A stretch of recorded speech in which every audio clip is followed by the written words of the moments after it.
El Pentágono pone a Maduro en la mira tras ataque a barco narco. Fin del chavismo. María Corina Machado asegura que la administración de Maduro es insostenible. Xi, Putin y Kim exhiben poder militar y encienden alertas en Occidente. Hola amigos de Impacto Venezuela, soy Yasmín Velasco y hoy 3 de septiembre estas son las noticias más destacadas del día en nuestro noticiero estelar.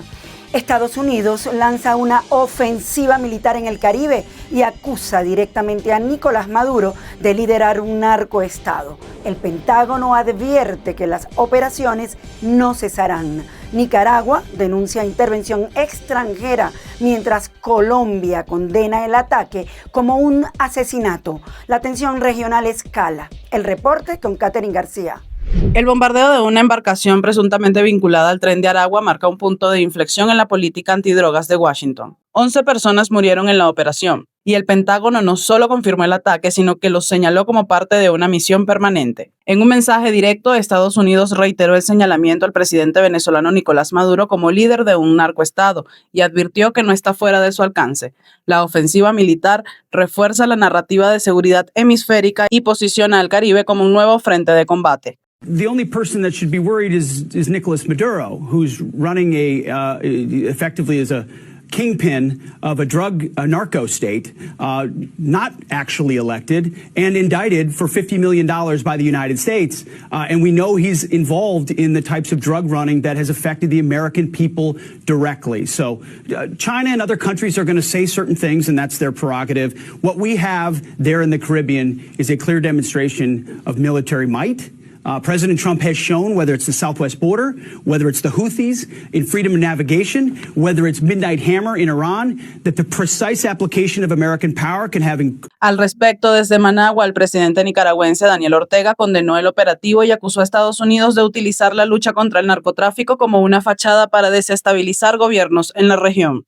Ortega calificó la acción como una payasada militar y cuestionó la legitimidad de los objetivos atacados. Mientras, el mandatario colombiano Gustavo Petro también reaccionó con dureza, calificando el ataque como un asesinato y asegura que los transportistas de droga no son solo capos, sino jóvenes pobres atrapados en redes criminales. Defendió el modelo colombiano de captura sin ejecución y rechazó la lógica del exterminio. Una lanchita, le metieron un par de cuetazos, la despedazaron.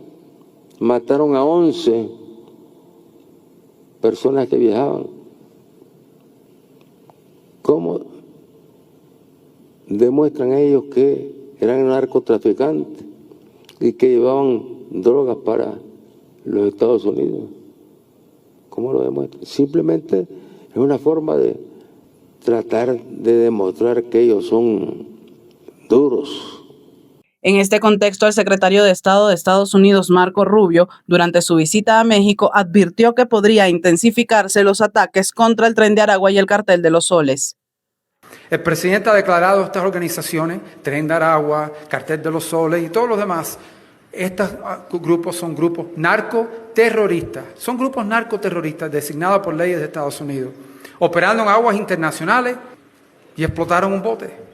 Y puede pasar de nuevo, puede estar pasando en este momento, puede pasar mañana, puede pasar en una semana, pero que no quede duda que estos grupos que han utilizado estas rutas marítimas a través del Caribe no van a poder seguir actuando con impunidad. Entre acusaciones de intervención y llamados a una política más humana, el conflicto se desplaza del combate del narcotráfico hacia un pulso geopolítico que redefine las tensiones en la región. Ahora es un escenario de confrontación política, militar y moral. Informó para ustedes Catherine García, somos Impacto Venezuela. Al borde del colapso, así calificó María Corina Machado a la administración de Nicolás Maduro durante el foro Venezuela, Memoria y Justicia, realizado en Ciudad de Panamá. Sus declaraciones se produjeron en un contexto marcado por el reciente ataque de Estados Unidos contra una embarcación presuntamente vinculada al narcotráfico y por el incremento de la tensión militar en el Caribe, donde Washington ha intensificado su ofensiva contra las redes criminales asociadas al chavismo. Juliana Palmar nos cuenta. La tensión en el Caribe no deja de crecer. Tras un ataque a una embarcación presuntamente del Tren de Aragua, Estados Unidos intensificó su presencia militar para frenar a los carteles presuntamente ligados al gobierno de Nicolás Maduro. En este contexto, María Corina Machado aseguró que el cerco internacional contra Maduro se cierra cada vez más y advirtió que los días del chavismo están contados. Los demócratas de Occidente le han impuesto al cartel narcoterrorista que todavía sigue en Miraflores. Pero por más que intentan amenazarnos, sabemos que los días de esa organización criminal están contados, porque así lo decidimos los venezolanos y contamos con el apoyo de los demócratas del mundo. Las tensiones entre Venezuela y Estados Unidos se han intensificado luego del despliegue militar por el Caribe y ahora con la gira que el secretario de Estado Marco Rubio está desarrollando por algunos países de América Latina. En ese sentido, Edmundo González expresó que los venezolanos se deben ir preparando para la transición. Hoy, más que nunca, necesitamos prepararnos para un tiempo de transición. Esa transición no será solo institucional, sino también será moral y social. Significa reconstruir la confianza entre los venezolanos, abrir espacios donde la memoria tenga un lugar y donde las víctimas encuentren la verdad y reparación. La experiencia internacional enseña que los cambios democráticos requieren organización, reglas claras y acompañamiento de la comunidad internacional. Los líderes opositores también aseveraron que Venezuela se prepara para recibir a quienes han tenido que salir del país por situaciones económicas o persecuciones políticas. Reportó para Impacto Venezuela, Juliana Palmar. Mientras aumentan las presiones internacionales, circulan versiones no corroboradas sobre tensiones en la cúpula del chavismo y eventuales movimientos de fuerza en Caracas. En paralelo, se intensifica el cruce de acusaciones entre el gobierno de Nicolás Maduro y el de Daniel Noboa. Voceros oficialistas señalan a la mafia albanesa con base operativo en Ecuador, Quito. Por su parte, ha endurecido su postura frente al denominado Cártel de los Soles. Alin Naín nos cuenta. Ya hay 38 nuevos mercenarios detenidos. La mafia albanesa que gobierna Ecuador mandó parte de sus mercenarios entrenados a poner bombas en Venezuela. Capturados han sido albanesa colombiana, narcotráfico colombiano albanés y de Noboa en Ecuador. Nicolás Maduro parece estar desviando la atención hacia la mafia albanesa sin detenerse un segundo en el Cartel de los Soles. Según el número 1 del chavismo, dicha mafia opera desde Ecuador bajo el liderazgo de su propio presidente Daniel Noboa. Mientras Caracas vive un clima de alta fricción política con reportes en redes y medios alternativos sobre choques entre figuras del oficialismo y supuestas detenciones selectivas. Hasta ahora no existe confirmación oficial de una ruptura dentro del chavismo. Lo verificable es una narrativa de alerta y disciplina en el aparato de seguridad y un esfuerzo por mostrar cohesión, mientras sectores opositores y observadores regionales leen señales de estrés en la alianza político-militar que sostiene el gobierno.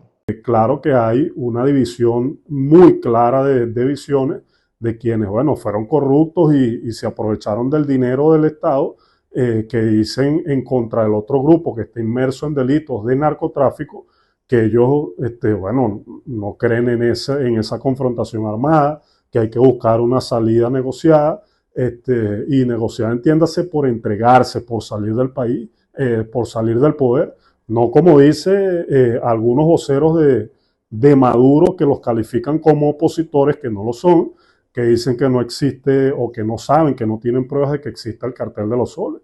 La única negociación que tienen horas para poder hacerla quienes estén al lado de Nicolás Maduro es entregar información y entregarse ante la justicia o salir a buscar algún trato, algún acuerdo de posibilidad que logre salvarlos a ellos juntos con sus familiares.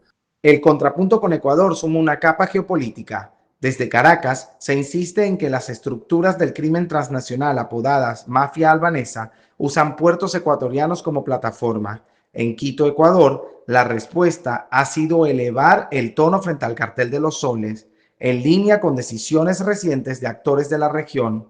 Conviene precisar que la llamada mafia albanesa no es una organización única, sino redes balcánicas de intermediación y logística que, según múltiples investigaciones, operan con clanes locales para sacar material ilícito en contenedores desde la costa del Pacífico. Cuando les han demostrado que ellos cometen un delito, pues ellos huyen hacia adelante y tienden a convertir a quienes lo denuncian en los delincuentes de ese delito que se les denuncia, que se les imputa a estos ciudadanos. Así lo han hecho con la oposición en Venezuela, cuando nos han tildado de fascistas a quienes se les oponen, de terroristas, etcétera, y cualquier cantidad de epítetos descalificativos.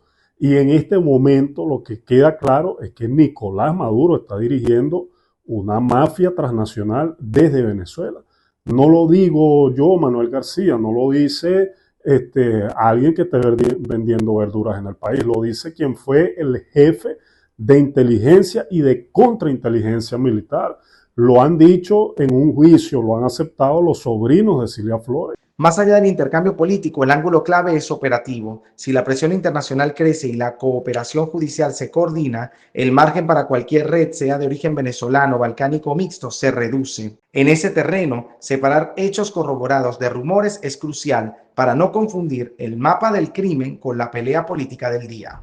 El asedio militar de Estados Unidos contra la administración de Nicolás Maduro en el Mar Caribe preocupa a los ministros de Relaciones Exteriores en el CARICOM y piden a Estados Unidos que cualquier decisión que se tome no se produzca sin una consulta previa a los Estados miembros de la organización.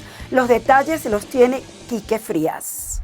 El ministro de Exteriores de Barbados, Kerry Simons, elevó una alerta en el CARICOM por las acciones militares de Estados Unidos en el Mar Caribe. En nombre de un grupo de diplomáticos dentro de la organización, aseguró que la presencia de buques de guerra norteamericanos en la zona representa una amenaza directa a la postura como una zona de paz. La presencia de la Armada estadounidense amenaza la postura tradicional del Mar Caribe como zona de paz.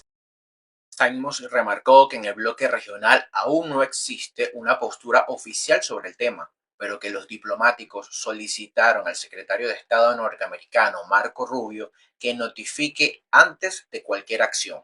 Lo que intentamos hacer es trabajar a través de los canales diplomáticos para asegurarnos de que no haya sorpresas, que se notifique siempre que sea posible sobre las acciones que tendrán un impacto regional previsible.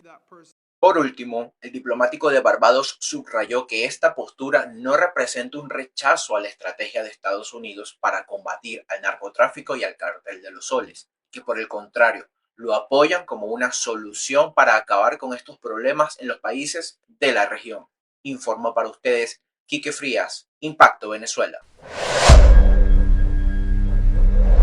Pasamos a revisar ahora los comentarios que nos dejan sobre la pregunta del día de hoy. Estados Unidos no baja la intensidad de sus acciones y medidas en el Caribe. Al contrario, cada día escala un poco más.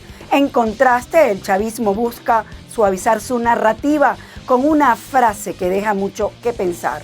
Basta de alentar la guerra e intentar manchar las manos de sangre al presidente Donald Trump. La administración chavista se ve cercada y ante ello baja el tono para buscar una conciliación con Trump. Te leemos. Totalmente tienen miedo. Operación Trump. Por favor, suplicamos la paz, no más guerra. Los venezolanos son los responsables de su propia suerte, mas nadie sabe de su realidad y son los únicos que pueden cambiar su propio destino. En Venezuela, el dólar digital está ganando terreno ante la escasez de divisas y la caída de ingresos petroleros. El gobierno de Nicolás Maduro apuesta por el uso de criptomonedas como el USDT para mantener viva la economía. Casas de cambio, bancos y empresas ya operan con esta moneda digital vinculada al dólar, en lo que expertos califican como una nueva etapa de dolarización cripto que podría transformar el sistema financiero del país. Los detalles los tiene Génesis Pérez. En un contexto de escasez crónica de dólares, Venezuela está viviendo una acelerada transición hacia el uso de criptomonedas, particularmente USDT, como nuevo eje de su economía cambiaria. El gobierno de Nicolás Maduro ha permitido que casas de cambio privadas y un número limitado de bancos comiencen a operar con Tether, una moneda digital cuyo valor está vinculado al dólar, para atender la demanda de empresas y mantener en funcionamiento el comercio exterior. Esta estrategia estaría buscando compensar la caída de ingresos petroleros y la menor inyección de divisas del Banco Central, que en lo que va de año ha reducido en un 14% el monto destinado al mercado cambiario, según estimaciones privadas. Solo en julio el sector empresarial adquirió cerca de $119 millones en USDT, una cifra que confirma el crecimiento exponencial de este mercado. De acuerdo con el economista Asdrúbal Oliveros, socio director de Ecoanalítica, el uso corporativo de esta criptomoneda representa un cambio de paradigma. Oliveros advirtió que las compañías deben prepararse para esta transición, considerando implicaciones contables y de cumplimiento internacional. Para el chavismo, esta dolarización digital es una herramienta no tradicional para garantizar que la economía siga respirando. Para los empresarios, es una alternativa que permite mantener las cadenas de suministro y pagar a proveedores en medio de un mercado cambiario cada vez más restringido. Analistas no descartan que la banca tradicional sea habilitada próximamente para ofrecer wallets de USDT, en un proceso similar al que abrió las cuentas en divisas hace algunos años. El futuro económico de Venezuela parece ahora atado a un activo virtual que llegó, según Oliveros, para quedarse, pero que también plantea desafíos regulatorios y riesgos de desconocimiento financiero en un país donde el acceso a divisas es tan volátil como el precio del petróleo. Revisemos lo que es noticia en materia internacional según lo que destacan portales en la web. Comenzamos con Impacto Venezuela, que titula lo siguiente: la Unión Europea califica como un desafío al orden internacional el encuentro de Xi, Putin y Kim.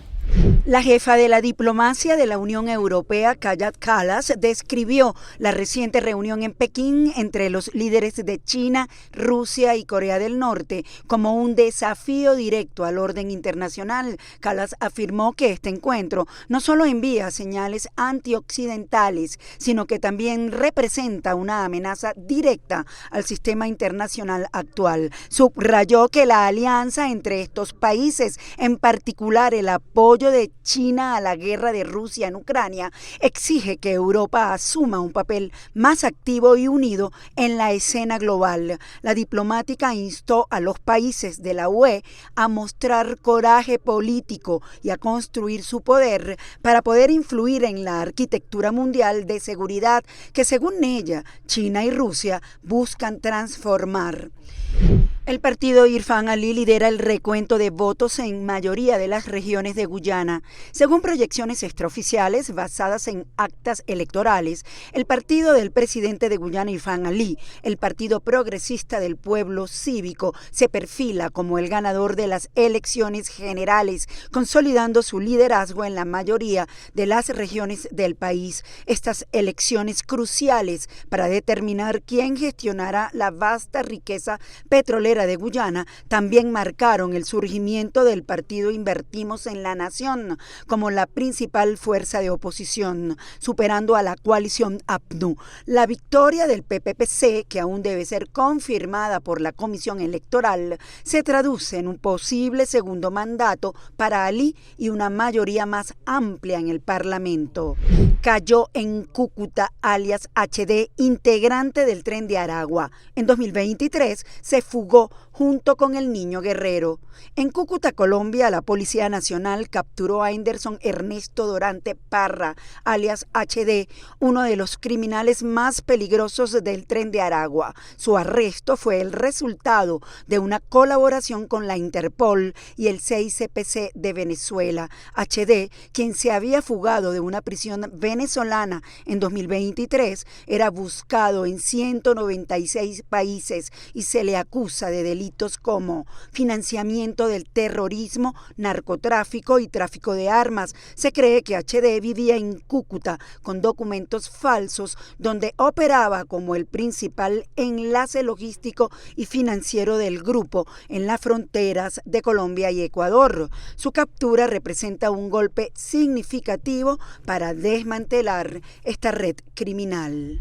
En Venezuela, una jornada de reforestación nacional logró la siembra de más de 74.000 árboles en un solo día. La iniciativa, impulsada por la Gran Misión Madre Tierra, busca recuperar ecosistemas degradados y fortalecer la biodiversidad en todo el país.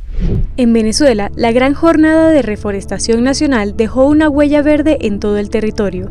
En un solo día se plantaron más de 74.600 árboles en 200 hectáreas entre áreas protegidas y zonas degradadas. Estas acciones forman parte del Plan Sembrar para la Vida, que buscan enfrentar la crisis climática y proteger las cuencas de agua del país. Durante la jornada participaron comunidades organizadas, consejos ecologistas y el Ministerio del Ecosocialismo, con la siembra de 48 especies diferentes, entre frutales y forestales como café, apamate, teca y samán. El ministro Ricardo Molina destacó que estas jornadas no serán aisladas y a partir de ahora se realizarán semanalmente en los 24 estados, pero que no tienen los suficientes recursos para ello. Para el plan de reforestación necesitamos 800 camionetas, no las hay, es decir, no las vamos a tener en el Ministerio de Ecosocialismo. Una iniciativa que, más allá de sembrar árboles, busca sembrar también conciencia y futuro sostenible para las próximas generaciones. Amigos, gracias por acompañarnos en este recorrido informativo. Nos vemos mañana en una nueva emisión estelar de Impacto Venezuela. Y como siempre les recuerdo, seguirnos en nuestras redes sociales y canal de YouTube.